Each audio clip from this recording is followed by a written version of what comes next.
j'ai décidé de convoquer. Dans son allocution du mardi dernier, le président camerounais Paul Biya a annoncé qu'il entendait convoquer un grand dialogue national pour tenter de mettre fin au conflit meurtrier entre des groupes séparatistes de la minorité anglophone et les forces de sécurité dans l'Ouest.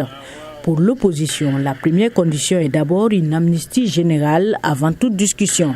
Elle exige du pouvoir la déclaration d'un cessez-le-feu dans les deux régions anglophones. Le président a annoncé que le dialogue sera présidé par le Premier ministre. Deuxième condition posée par les membres du Social Democratic Front, SDF, le dialogue doit être présidé par une personnalité neutre. Paul Biya a évoqué l'éventualité du pardon si certains séparatistes déposent volontairement les armes, mais il a mis en garde les groupes qui s'y opposeraient. Cette proposition s'est heurtée au rejet de la plupart des chefs séparatistes.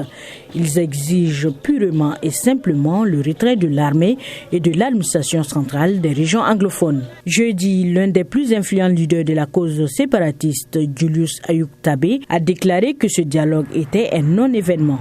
Une déclaration faite via son avocat de sa cellule d'une prison de Yaoundé où il purge une peine d'emprisonnement à vie.